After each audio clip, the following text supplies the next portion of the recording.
Selamat sore penonton yang kali ini mendengarkan atau menonton podcast kita. Kita kali ini kedatangan satu tamu spesial ya. Nah, karena kita kan akan membahas penggunaan vape di kalangan remaja. Jadi karena nggak usah banyak omong, kita panggil aja Dokter Ivan. Silakan. Sore, Pak. Sorry. Gimana kabar Bapak? Sangat baik, Pak. Oke, jadi kan kita podcast kali ini kita akan membahas tentang penggunaan vape di kalangan remaja nih. Ya, benar, Pak. Nah, menurut Bapak ini gimana tentang vape kalau yang digunakan itu oleh remaja di bawah umur lah? Jadi ya, menurut saya itu vape itu ya kalau diusahakan semua orang mau usianya berapa, mau sudah kerja, ya kalau bisa jangan mengkonsumsi vape.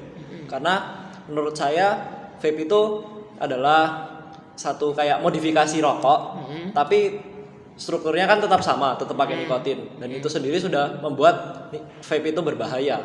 Karena nikotin itu sendiri membuat kita gampang kecanduan.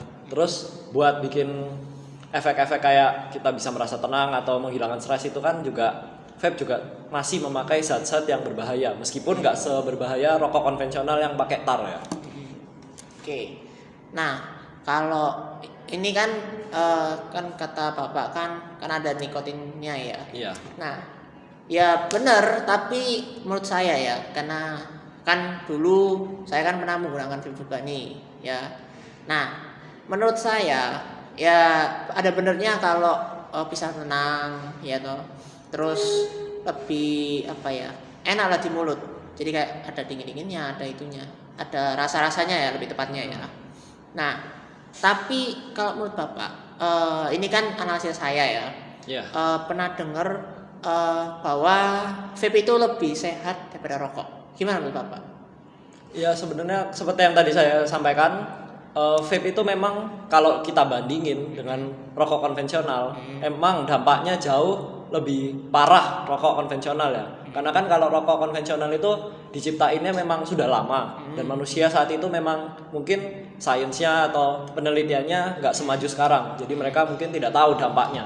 Nah, saya setuju kalau vape itu memang satu alternatif buat rokok biasanya.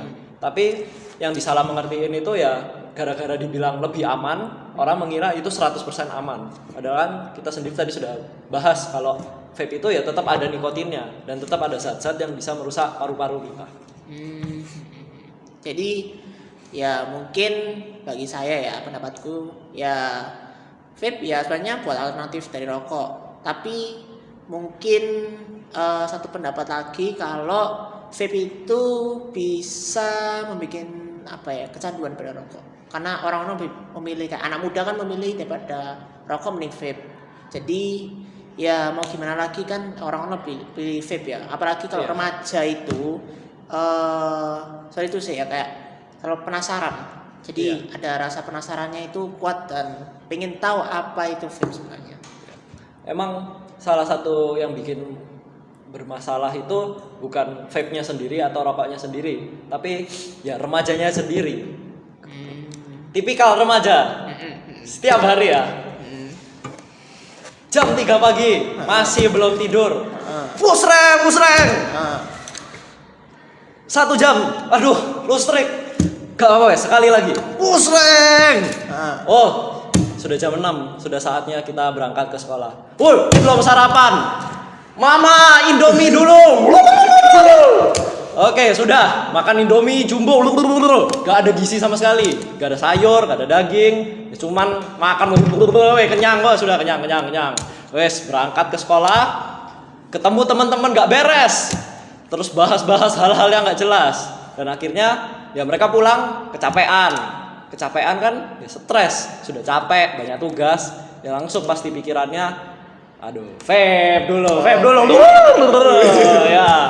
Nah, jadi salah satu yang bikin vape itu gampang dinikmati atau bikin orang kecanduan ya karena pola hidupnya mereka dari awal itu memang sudah gak baik buat kehidupan sehari mereka. Jadi ya mereka pasti gampang kecanduan karena kan memang tadi Bapak sendiri bilang kalau ya vape itu memberi rasa tenang, menghilangkan stres, dan itu ya bukan solusi yang permanen, cuman sementara. Nanti begitu efeknya sudah hilang, ya mereka pasti pingin lagi kan, pingin merasain hal yang sama lagi.